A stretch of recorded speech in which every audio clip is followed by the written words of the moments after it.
Nocola Hemphill is a well-known community organizer in Winnsboro. She's a resident of Winnsboro and now wants to be the next mayor of the town. I speak exclusively with Nocola for this edition of Quintin's Close-Ups. And if you haven't already, subscribe to my YouTube channel and like Quintin's Close-Ups on Facebook. Nocola Hemphill, welcome to the award-winning Quintin's Close-Ups. Thank you for having me, Quintin.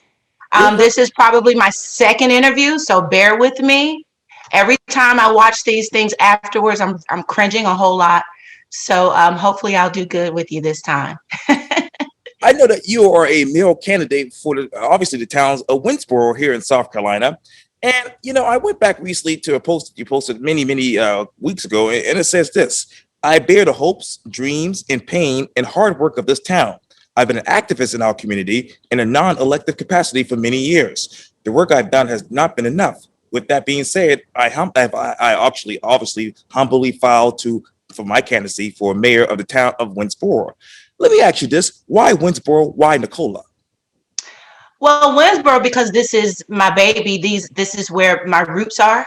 I have grown to have a strong affinity and appreciation and admiration for the town. There are family members, as you can imagine. I grew up here, graduated from high school here. So there are family, friends, neighbors, teachers, classmates that are still here, and they're not living the way the rest of the world, I would say, is living. I think we deserve here a better life. We deserve better opportunities. Nocola, because Nocola has a heart for leadership. She has a heart for service. My name means victory of the people. And I've been committed to service and organizing since 2008. So I just feel there's only so much protesting you can do. There's so many meetings you can go to, so many petitions you can sign.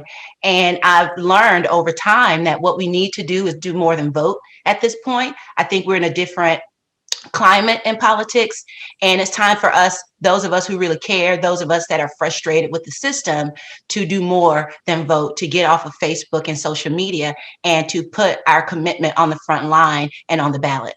What is that climate in politics right now? The climate of politics is very traditional. From what I see here, there's politics, but there's no effect. We don't really get to see the effect of these elected leaders, especially locally. Local elections are very important. And when we look around, Winsboro, for example, looks like a community that is depreciated over time. So it's time for a real leader to show up and to be an example of what a politician actually does. They don't just attend meetings. They're very active in the community. They still knock doors, and not only when it's time to be elected.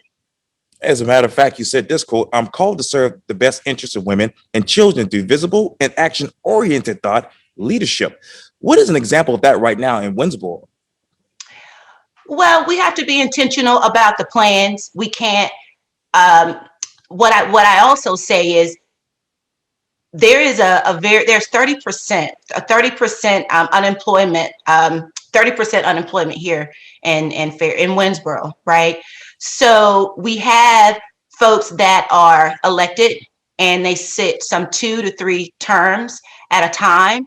And everyone loves Winnsboro. You know, I think it requires more than just loving a place to be elected and to be a leader. And so we need more than just love. We need more than just hopes and prayers.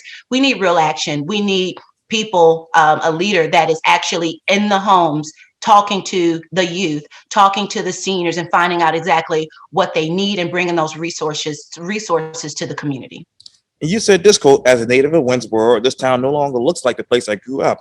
It has become a mission to discover the answers to the questions. What happened to Main Street? What happened to our jobs? What happened to our progress? I'm a reflection of Winnsboro, and I want answers to these questions. And you talk about, obviously, family members, you know, that don't have the quality life that they should. What's the quality life right now in Winnsboro? Well, we are the community that lost a hospital. We lost our Walmart. In the 90s, and when I was growing up, we had a bustling Main Street.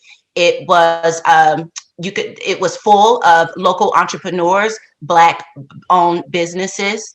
We've had several jobs. This is a manufacturing community. And so what we had at the time is not what we have now. We have more unemployment now than we had then. We have ton of blight Our neighborhoods and our roads need repair and revitalization and renovation. We need to be thinking more about the future of jobs, what types of jobs are coming in the future, and we need to qualify our workforce. So what we need is to be thinking progressively and ahead about what is happening in the world and making sure that we don't get left behind. What types of jobs are coming into Fairfield County that is right now? Well, we have, and we're making some progress. I'm happy to see that we have Victory Boats. There's a boat manufacturing company that is here. We have M. Lilly that makes mattresses.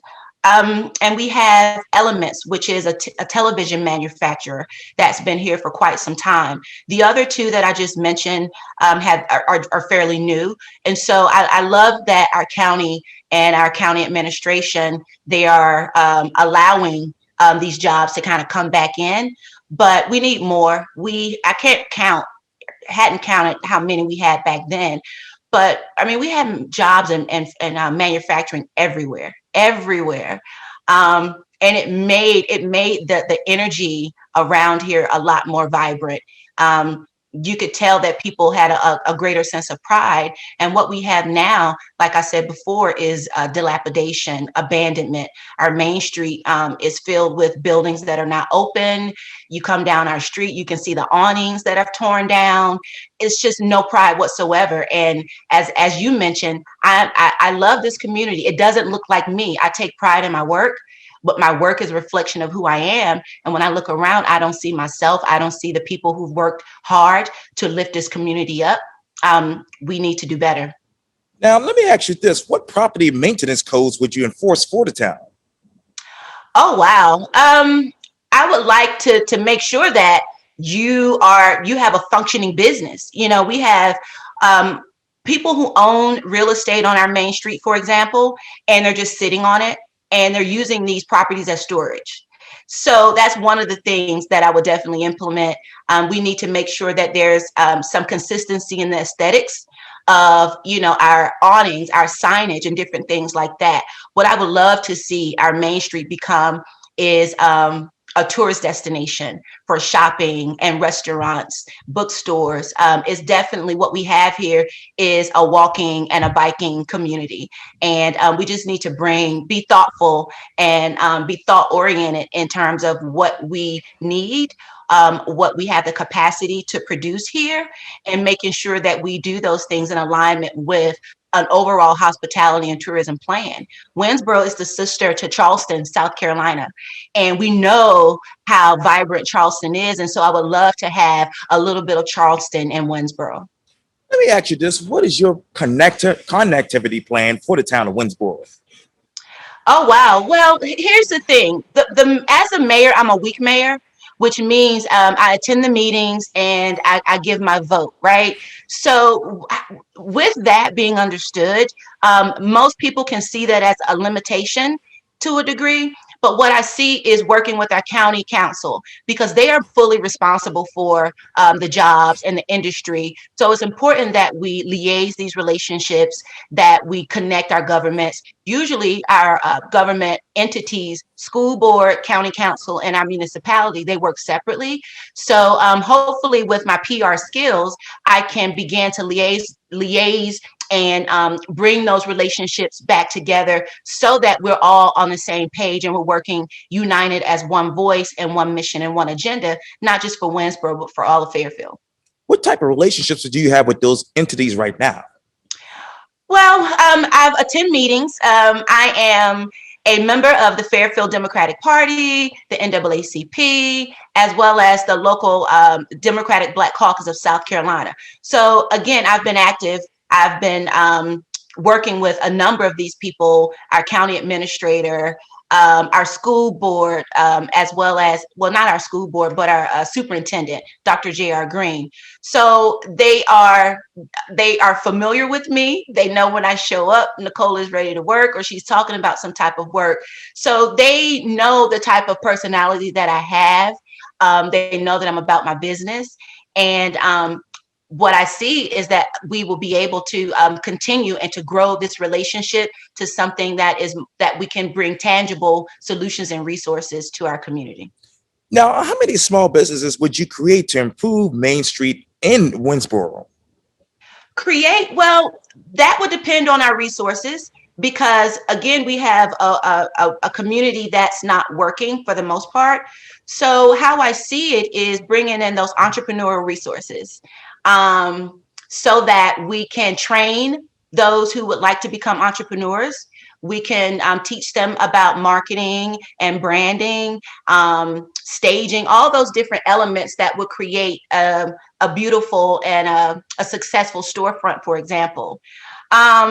That would depend on the people that want to start businesses. You know, at the end of the day, as I've been doing my research and my outreach for rather, there are a number that have ideas. We are a very creative town, a very creative community. We have a ton of ideas.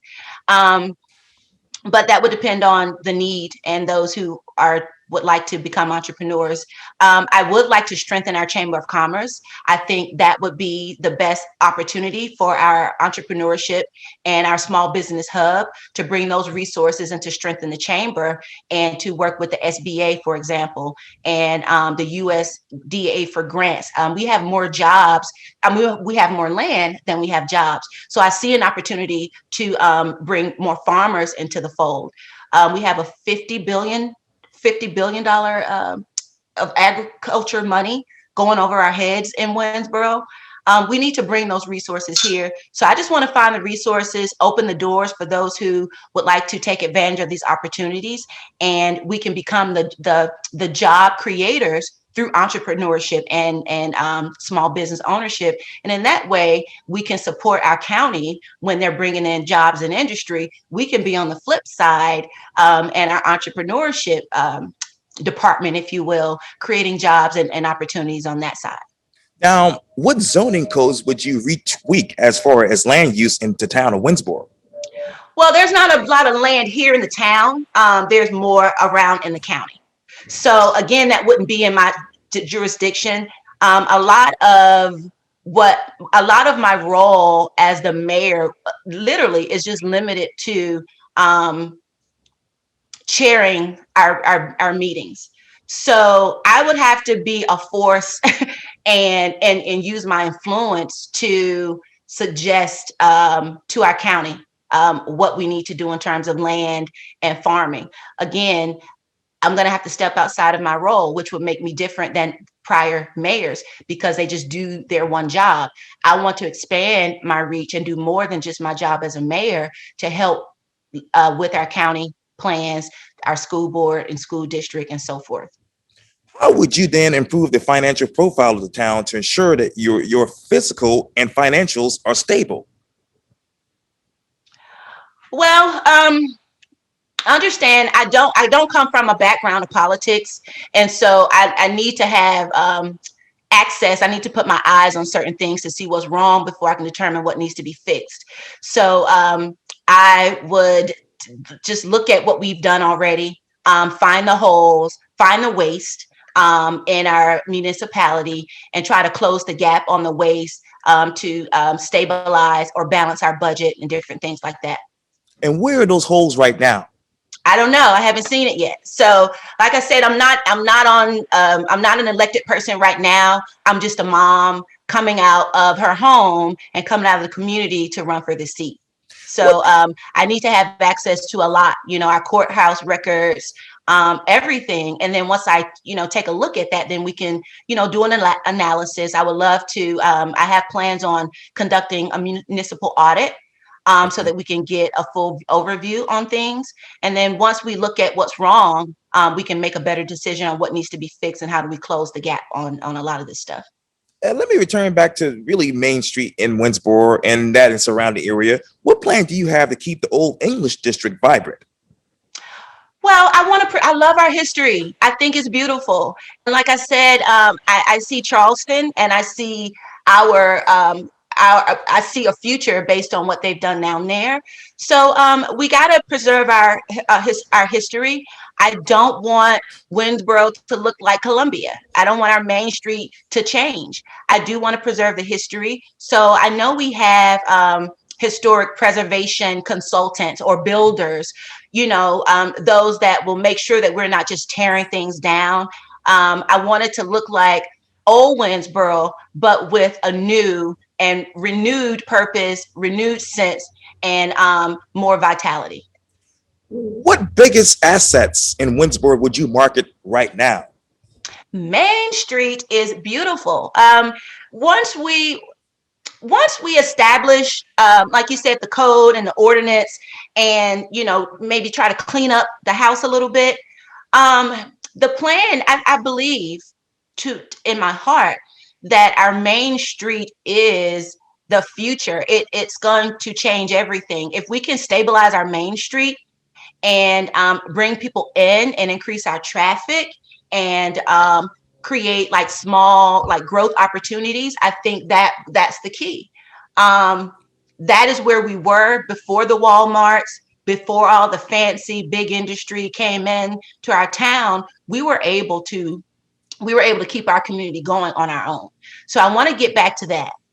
Now, how many trees would you plant on Congress Street? How many trees? Yes, ma'am. I don't know. I know you talked earlier about revitalization of Main Street and the area Yes. surrounding it. What trees would you plant down there? I don't know what trees, Quintin. I don't know how many trees. That's an interesting question. I'm not sure, but what I do see is, for example, I've spoken with our museum director, and I asked her, like, do we have a gardening club, a garden committee? Where there's some type of incentive or competition, that because we have neighborhoods directly behind our main street. I live on one of them. So on either side, running parallel, we have neighborhoods all around. So to improve our lawns and to make those look better, I think would be, something that we could do. But I don't know. This is the people's campaign. And so there are a ton of people here that have ideas. They're creative. So these are not just my plans and my ideas. This is everybody. I talk to my neighbors on my street. They have tons of ideas. So we're going to bring these people together. We're going to come up with our plans, and then maybe they can tell me how many trees we need on Main Street. We have a few. And again, I don't even think we have any room for it. It's pretty much a paved area. So, there's not a lot of opportunity for that, I don't think. How many ideas do you have right now? What's the question? How many ideas do you have right now? How many ideas? Yes, you just mentioned ideas. How many ideas do you have? Well, I have a lot of ideas. Number one, what I want to do is help the people.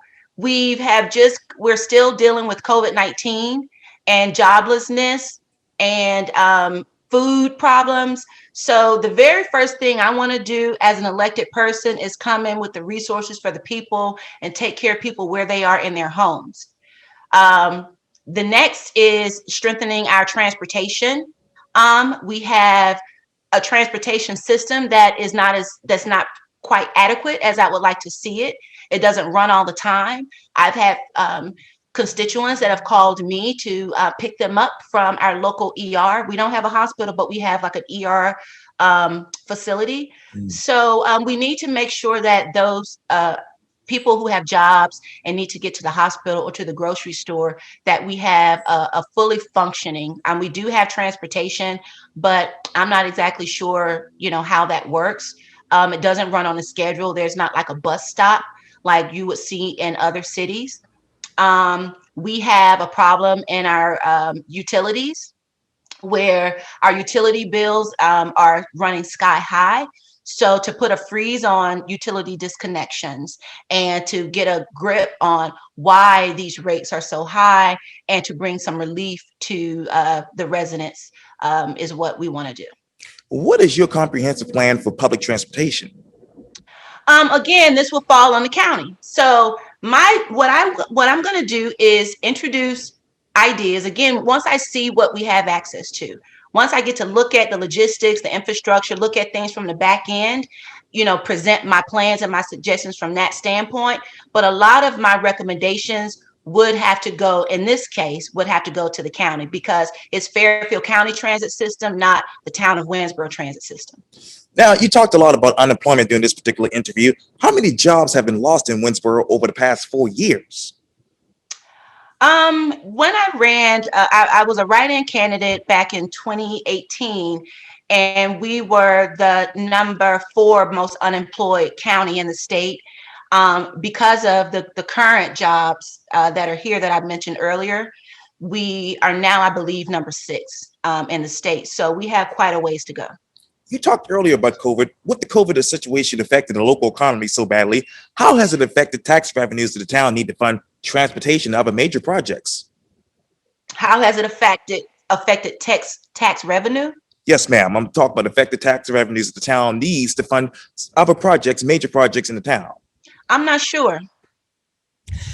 Let me ask you this. How can the town fund all of their planned projects with diminished revenues? Well, from what I understand, the main revenue source is through the utility system. So the residents in Winnsboro who pay their utilities and their electric through the town of Winnsboro, that is the revenue. And I believe that is the reason why the utility bills are so high.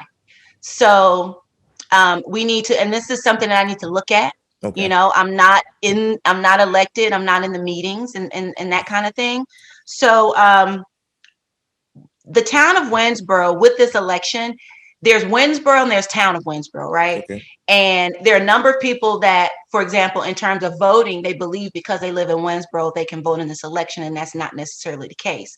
So one of the things, for example, may be expanding our municipality to reach more, to step outside of the 3 square miles of the town of Winnsboro, and hopefully bringing in more residents that will help to some capacity, that will, you know, bring in a little bit more revenue if we can expand the municipality beyond the 3 square miles. But again, I hate to sound like a politician. I hate to present myself as a politician and to just speak and make promises that I know I can't keep, or to speak or make promises or suggestions that are outside of my jurisdiction. So a lot of what I want to do is to take a look at things, do a SWOT analysis, if you will, make a suggestion on what we need to do based on what I see. How would you update the pipes in Winnsboro for clean and sustainable water? We need money for everything, as you know, Quintin. So we would have to look at, number one, how bad that situation is to determine like what the budget will be for something like that. And then we would have to work with our county again and to figure out like what opportunities, and then hopefully there'll be some federal funds available. I'm not sure, but I want to lean in on the state and our federal for any resources that we can to improve our situation here. What standards do the Winnsboro water supply meet right now in your mind? Oh gosh, if I could show you, I don't know if you're familiar with the water situation in Denmark, South Carolina. Right. I think everybody is. Just the other day, I was running water in my tub, and the water's starting to come out brown. And I have it in a jar. I have 2 samples of this water in a jar. And I don't want the community or the residents to be alarmed. So I planned on taking it down to our water treatment facility. Granted, it could be my house, my pipes, you know. I don't want us to be in a situation like that. And so I'm hoping that this is a unique and an individual case on my end. However, I think we all know with that situation in Denmark, with the situation in Flint, that we do have a national emergency with our infrastructure, and that we all over this country need to be thinking of ways to improve our pipes for better water. Now, when you talk to obviously the voters around that area, would residents be willing to pay for more water as a result of improving their water safe supply, that is? Well, I don't think they would. I wouldn't want to pay more for anything. I mean, as a person. So I'm going to walk into this treating everyone the way I would want to be treated, thinking about how I would be affected, you know, because their reality is not mine and vice versa. And so I need to make sure that I keep in mind, you know, this is where the empathy comes into play. So I don't want to come in and put more burden on anyone to have them to come out of pocket for any. I want to lessen the water costs. I want to lessen the cost for the utility bills. I want to bring in relief for there are people who still need to pay their rent, and there needs to be relief for these extensive light bills that are out here right now. So I'm not in the business. I want to do everything that I can to ease the burden on people's pockets here in Winnsboro. I don't want them to pay anything more than for anything. If anything, I want them to pay less. What type of funding would you ask from the South Carolina Drinking Water State Revolving Fund?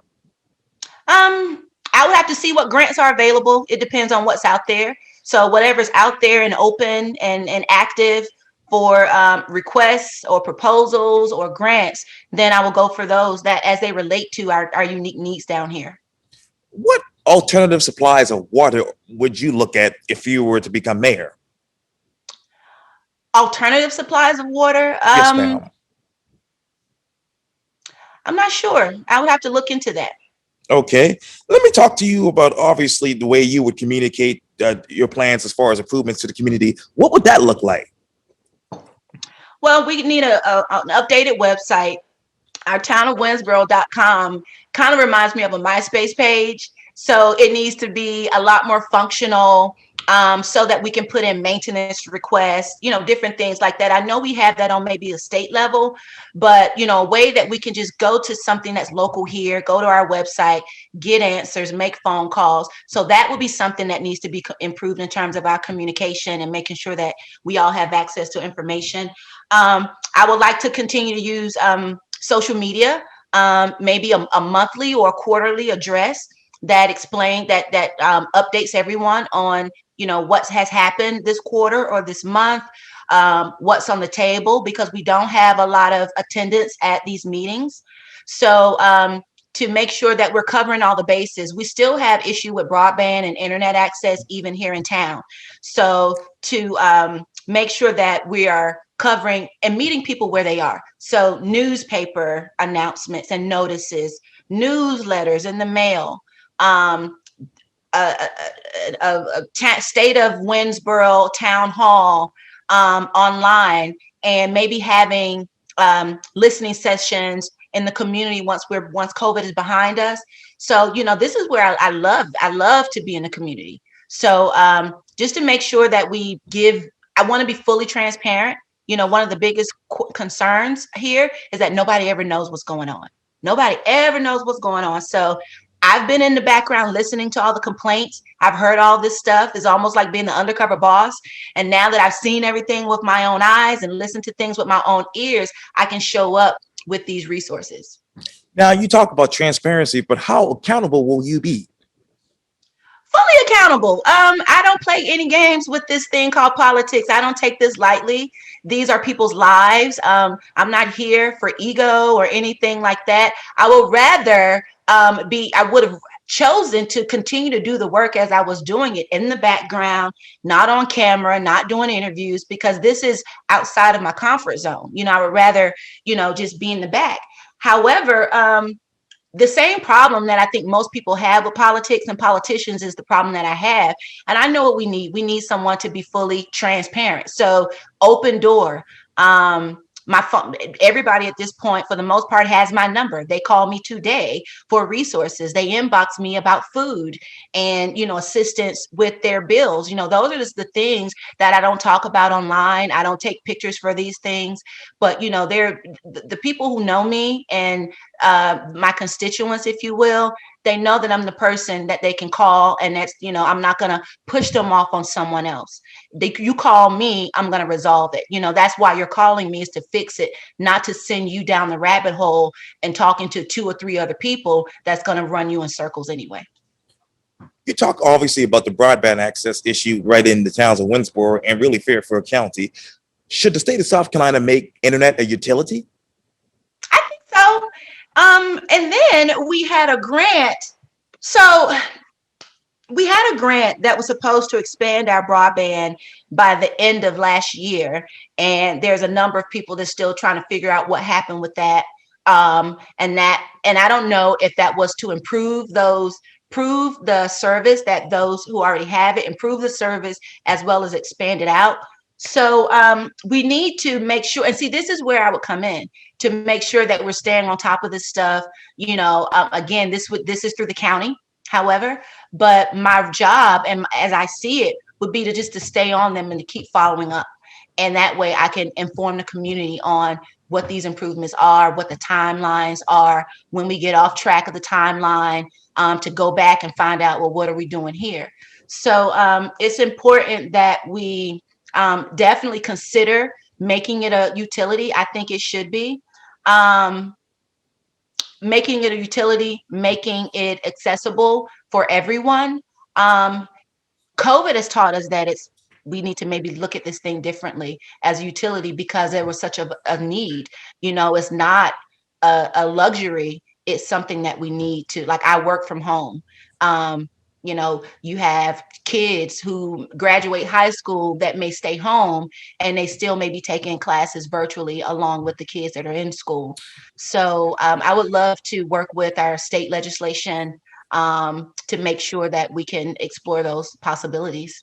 And you speaking of the community, let me talk to you about obviously a new arts commissioner. How would you put the Winsboro arts community right now into context?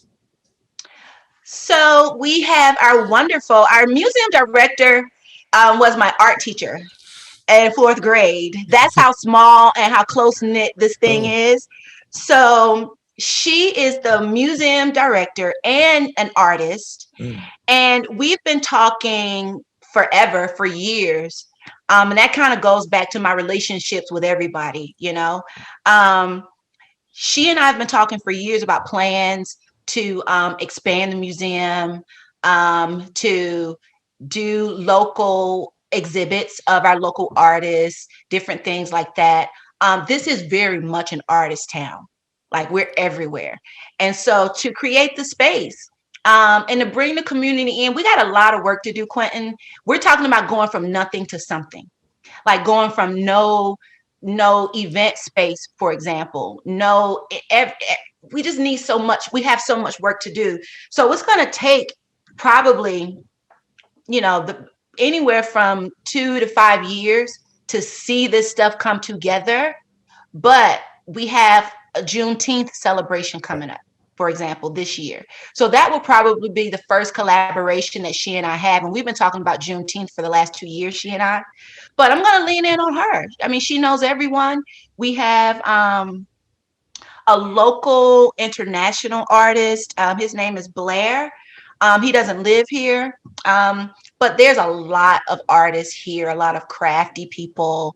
And so we just need to give them their space so they can grow, give them an opportunity to shine, possibly. And then this would be PR. We need a PR. We need a PR plan that promotes Winnsboro and Fairfield and all that we're doing. If we're the only ones who know about it, you know, that's gonna prevent us from growing as well. And what will the engagement process be like with the community to help you hire a new art commissioner? What would the what process be? The engagement process be like with the community to help you get a new arts commissioner? Well, hopefully, we will bring someone from the community. Um, for example, we will bring in people who have, like, I want like-minded people to come in and maybe take part in our, what do you call these? I'm drawing a blank, Quentin. Committee. See Okay. how easy, like, committee. So I would love to establish different committees for those who have an interest in a thing. And then from these committees, we could begin to develop our programs, develop a board, an executive team, and that in that sense. And then we will begin to just expand and grow and brainstorm and put our ideas out from there. But from small business and entrepreneurship to our garden club, to our arts commission and historic preservation and different things like that. And, you know, and to our youth and our seniors, you know, providing resources and things to do for them as well.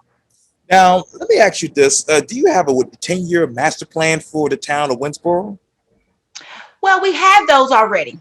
So we have at least two comprehensive plans Okay. that were already written years ago. these plans have already been, been a significant investment in these. I just want to go back to see these plans and just figure out, number one, how well were they forecasted? And we may be talking about, I don't know, 11 years ago, Quintin. Okay. So to kind of blow the dust off of these plans, find out where we are, the good ideas, let's keep those good ideas and let's just execute them. You know, we have plans that just still need to be executed. So there may not be a lot of work to do, as much as it is picking up the work and delegating it and putting some type of order and infrastructure behind it and making it happen. Well, let me ask I you. Oh, Go ahead. oh, no worries. Let me ask you this then. What opportunities would you expand with the Dry Blair College of Art? Well, that will probably be a part of our art program. You know, Okay. I want to bring all, like, I hate to give a lot of ideas and then to have anyone look at this or look at my suggestions and to say, well, she can't do that, right? So I'm fully aware of my capacity and my bandwidth as a mayor, as the mayor of the town of Winnsboro. But a lot of it is collaboration. A lot of it is working across Fairfield County. We're gonna have to work together. We're gonna have to find the who's who, the nonprofits, the community organizations, the churches, the local leaders that are just regular people in their homes, bringing all these people together to get our ideas out. But whatever we have here, I just want to exalt it. Like, Fairfield County, Winsboro deserve to be uplifted. We are a beautiful community, a beautiful town. So I'm all for finding out where everybody is and making sure that we give them their shine. We make sure they have their resources, their opportunities, um, and whatever they need to be productive, to be resourceful, to drive traffic. I just want to support. You know, I just want to bring in the work, bring in the support, bring in the resources to everyone who needs it here. And I love your pronunciation of Winsboro. But let me turn to housing. What housing trends in Winsboro have you actually identified? Well, there's no, so if you wanted to move here, you will have a difficult time finding a place to stay, whether you wanted to buy or rent. Mm. Okay. So we do need to bring in housing so that we don't have these multifamily homes all over the place. Before I moved to where I was living here, this residence here, I was with my mom, and it took forever to find a decent place. And then we have a lot of slumlords, you know, those that are renting and are not owning their homes. They're living in subpar conditions. Um, the landlords are making the renter pay for improvements, and then they're docking it off of their rent, right? So if you're already struggling to pay your rent and you may get $200 or $100 knocked off of your rent because you need to fix your, I don't know, your plumbing, for example, you still may not get your plumbing fixed because you still don't have the money, right? However, you will make that arrangement with your landlord to pay that difference to kind of ease your burden for the month, but it still may take time to get those home improvements done. So we're in a bind here in terms of the housing. I've never seen people living this way all my, not even, well, I haven't seen this before. I've lived in Atlanta, I've lived in Charlotte, I've lived in Fort Mill, I've lived in places. And when I move as a renter, they paint the walls, they clean the carpet, or they replace the carpet. There's a standard that I was used to with being a renter. And when I come here, this is unreal. This is unreal, the conditions that you walk into as a renter. So we need better housing, and we need to create some rules around this slumlord situation. We need to tackle this. And this is all the way from Winnsboro to Ridgeway. I've had people, they call me from everywhere. Right. Everywhere. I don't know if they're calling anybody else, but people are now calling me with all their problems. Holes in the floor, you know, um, just all kinds of stuff. So this is definitely something that I do want to address right out of the gate. I do want to take care of people first, people first, and then we'll get to the other stuff, like, and it's not a linear thing. There are multi levels and multi areas that we need to address, but the first priority is the people and making sure that people okay, because we are not okay here, and then that affects our mental health. It affects our relationships. It affects so much. And then we have children that are affected by their households and what's going on inside the home. So that is where I want to go first. I want to come in and hug on my community and say help is here. Now, if you become mayor, what resolution would you draft with city council to make certain that some lords that is are held accountable by the city or by the town that is? Well, I would have to see what laws and what way we can do that legally. The terminology makes a difference. So that will definitely put me in part time in a legal position. But I'm not exactly sure. I would probably work with the housing authority, and get some inspections done. I think we need to have these homes inspected some kind of way. And I'm not here to knock the homeowners either, Quintin. You know, I know that nobody here is like rich for the most part. Even the homeowners are probably struggling in their own way. Maybe not like a renter, but they have their own struggles as well. Maybe we need to bring in certain resources to improve we may need to get windows replaced. That could possibly help our utility bill issue. The windows are just paper thin. The roof may need to be repaired. We may need to improve the plumbing. So to come in and help everyone, not just the renters, but the landlords too, if they need help, if they need assistance to improve the conditions of their home, we can bring in some resources for that as well. But we do need rules in place. We can't have people living like we're living in a third world country. I And mean, what it's not fair. This is 2021. and what rent control impact housing affordability do you want to see in the town? Well, the rent is pretty low. I mean, it's not expensive, to live here, which is a plus. Um, so we just need to make sure that people are getting what they pay for. Okay. Nocola Hemphill, thank you so much for your time. And again, welcome to the award-winning Quintin's Close-Ups. Thank you, Quintin. It was fun. Thank you. I appreciate it.